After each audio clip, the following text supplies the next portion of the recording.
श्वेता, जब तक तुम अपनी नाराज़गी का कारण नहीं बताओगी तब तक मैं कैसे समझ पाऊंगा कि तुम आखिर इतना नाराज़ क्यों हो।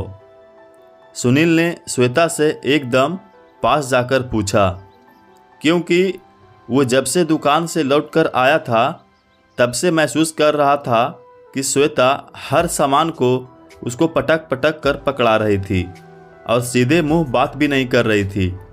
इतने समय तक तो वो परिवार के बीच में था, लेकिन अब वो अपने कमरे में आ गया था और श्वेता उसके साथ अकेली थी। लेकिन श्वेता ने सुनील की बात का कोई जवाब नहीं दिया। उल्टे तकिया सीने से लगाकर मुंह फेर कर सोने का नाटक करने लगी। प्लीज़ श्वेता, आखिर क्या बात है, बताती क्यों नहीं? मैं कब से तुमसे पूछ रहा हूँ, लेकिन तुम हो कि कुछ बोल ही नहीं रही हो। अगर मुझसे कुछ गलती हुई है तो बताओ ना। तुम जानती हो श्वेता कि मैं तुमसे बहुत प्यार करता हूँ। मुझसे तुम्हारी नाराज़गी बर्दाश्त नहीं हो रही है। सुनील एकदम से जैसे रिरियाने ही लगा, और हकीकत भी यही थी कि सुनील श्वेता से बहुत ज़्यादा प्यार करता था। भले उन दोनों की शादी घर वालों की पसंद से हुई थी, लेकिन सुनील तो जैसे अब श्वेता का ही चेहरा देखकर जीता था। सुनील, मुझको इस घर में नहीं रहना। मैंने तुमसे पहले भी कहा है, मुझको अपनी निजी ज़िंदगी जीनी है। झटके से श्वेता उठकर बैठी और एकदम सपाट शब्दों में सुनील से बोली, श्वेता, आखिर ऐसा क्या हो गया जो तुम हर बार एक ही बात कहती हो? तुम ये बात पहले भी कितनी बार कह चुकी हो और आज फिर वही जिद लेकर बैठ गई। सुनील को तो जैसे बिजली का झटका ही लग गया श्वेता की बात को सुनकर। वो तो सोचता था कि समय के साथ श्वेता सबके साथ घुल मिल जाएगी, लेकिन श्वेता की सुई तो अभी भी अलग रहने के ऊपर अटकी हुई थी। सुनील, मैं बिल्कुल ठीक कह रही हूँ और मैं अब इस घर में बिल्कुल भी नहीं रहूँगी। श्वेता बिना कुछ सोचे समझे बोले जा रही थी। लेकिन आखिर क्यों? इस घर में तुमको क्या समस्या है? सब कुछ तो बहुत अच्छा चल रहा है। घर के सभी लोग, मम्मी पापा, दोनों भैया और दोनों भाभियाँ तुमको बहुत प्यार करते हैं, और साथ ही गुड्डू और यश तुम्हारे आगे पीछे चाची चाची कहते हुए नाचते रहते हैं। सुनील को तो श्वेता की बात सुनकर सचमुच बड़ा ताज्जुब लग रहा था, क्योंकि आज के समय में भी उसका घर परिवार एक आदर्श परिवार के रूप में पहचाना जाता था। सुनील, मैं कुछ नहीं जानती, लेकिन मुझको अब अलग रहना है, क्योंकि मुझसे इतने ढेर सारे लोगों का काम नहीं होता है, और जिसे देखो वो मेरे कमरे में आकर बैठ जाता है। अपनी तो कोई ज़िंदगी जैसे बची ही नहीं। श्वेता के शब्दों में आक्रोश छलक रहा था। श्वेता जब से ब्याह कर आई तब से ही थोड़े अक्खड़ और बिगड़ैल स्वभाव की थी, लेकिन थोड़े दिनों तक तो परिवार की मर्यादा में रहना ही पड़ता है। लेकिन श्वेता, तुम अकेले कहाँ काम करती हो? दोनों भाभियाँ और यहाँ तक कि मम्मी भी बराबर से रसोई में सबके साथ लगी रहती हैं। सिर्फ खाना ही तो बनाना होता है, वो भी मिलजुल कर। बाकी के सारे कामों के लिए तो नौकर चाकर भी लगे हुए हैं। बस मम्मी और पापा को खाना किसी और से बनवाना पसंद नहीं है, और सही भी है, क्योंकि जो स्वाद और प्रेम तुम लोगों के बने भोजन में होता है, वो स्वाद और प्रेम शायद काम वालियों के हाथ से ना आए। सुनील ने श्वेता को समझाने का प्रयास करते हुए कहा, मुझको कुछ भी नहीं सुनना, मुझको बस अब इस घर से दूर रहना है। लेकिन श्वेता ने तो सुनील की बात सुनने और समझने की कोशिश भी नहीं की और मुंह फेरकर सो गई। श्वेता तो सो गई, लेकिन सुनील की आंखों की नींद ना जाने कहाँ उड़ गई। कितना खुशहाल परिवार है उसका। मम्मी पापा और भैया भाभी सब खूब खुशी खुशी एक साथ रहते हैं। दोनों भाभियाँ तो जैसे साक्षात माँ अन्नपूर्णा का ही अवतार हैं। लेकिन आज श्वेता ने तो उसके दिमाग में अलग रहने को लेकर बम ही फोड़ डाले थे। आखिर क्या और कैसे कहेगा वो सब से श्वेता को अलग लेकर रहने के लिए। अभी उसकी शादी को सिर्फ 7-8 महीने ही तो हुए थे और श्वेता को सबसे अलग रहना था। हो सकता है कि ये श्वेता का बचपना हो, बाद में शायद सब कुछ संभल जाए। सुनील ने एक ठंडी सांस भरी और सोने की कोशिश करने लगा। सुबह जब सुनील सोकर उठा तो उसका सिर बहुत भारी लग रहा था। अचानक उसकी नज़र घड़ी पर गई। अरे बाप रे, 9 बज गया। नहा धोकर दुकान भी निकलना है। और उधर श्वेता बेखबर सो रही थी। कितना प्यार करते हैं सब लोग इसको।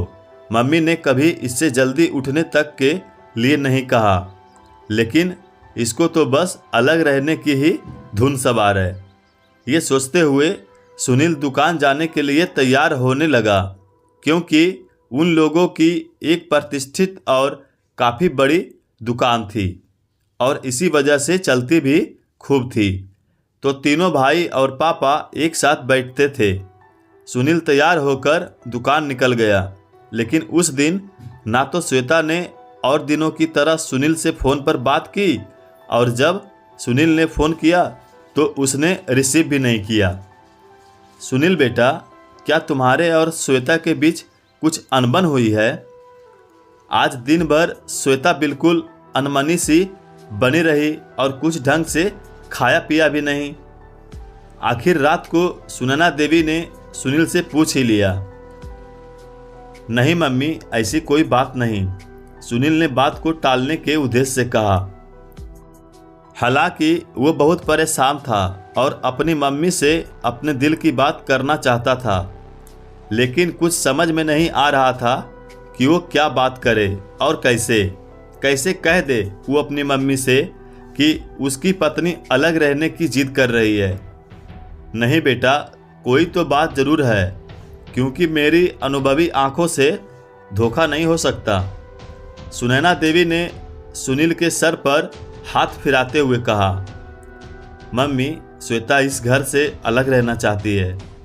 सुनील ने अगल बगल देखा तो कोई आसपास नहीं था और माँ का प्यार पाकर आखिर सुनील की आंखें छलक पड़ी और उसके मुंह से सच्चाई निकल ही गई। अच्छा, लेकिन क्यों? सुनैना देवी को भी सुनील की ही तरह श्वेता की ख्वाहिश को सुनकर ताज्जुब हुआ। बस मम्मी, कुछ समझ में नहीं आ रहा है। आप लोगों के सामने तो वो बहुत अच्छी बनी रहती है, लेकिन कमरे में अक्सर ही मुझको अलग रहने के लिए उकसाती रहती है। लेकिन कल से तो जैसे जिद पकड़कर ही बैठी है। सुनील की आंखें छलक ही जा रही थी। अरे पगले, इसमें इतना परेशान होने की क्या बात है? दुकान के ऊपर जो घर बनवाया था वो तो खाली ही पड़ा रहता है। तुम ऐसा करो कि श्वेता को लेकर वहीं पर शिफ्ट हो जाओ। घर में दिया बाती भी होती रहेगी और श्वेता भी खुश रहेगी। सुनैना देवी ने एक पल में समस्या का समाधान निकाल दिया। आखिर उन्होंने भी दुनिया देख रखी थी। लेकिन मम्मी, इस तरह अचानक आप सबसे अलग कैसे रह पाऊंगा मैं? फिर पापा और भैया भाभी सब लोग क्या सोचेंगे? सुनील ने अपने मन की शंका को जाहिर करते हुए कहा। वो सब तुम मुझ पर छोड़ दो, सुनैना देवी ने सुनील की पीठ थपथपाते हुए कहा। और रात को खाने की मेज पर, सुनिए जी, ये जो दुकान के ऊपर आपने घर बनवाया है वो क्या हमेशा धूल मिट्टी ही खाने के लिए है? मैं सोच रही हूँ कि तीनों बच्चों में से एक बच्चा अपने परिवार सहित वहीं पर शिफ्ट हो जाए तो कितना अच्छा रहेगा। घर भी सुरक्षित रहेगा और अब ये घर भी इन लोगों के हिसाब से छोटा पड़ने लगा है, तो वो भी समस्या हल हो जाएगी। सुनैना देवी ने बहुत सोच विचार कर अपने पति सिद्धार्थ से कहा। कह तो तुम बिल्कुल ठीक रही हो, लेकिन आखिर जाएगा कौन वहाँ अकेले रहने?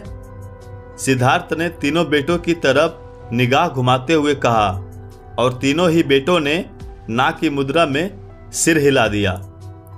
देखो, ऐसे तो कोई तैयार नहीं होगा। मेरे पास एक तरीका है, क्यों ना हम तीनों बच्चों के नाम की पर्ची डाल दें, जिसका नाम निकलेगा वो चला जाएगा।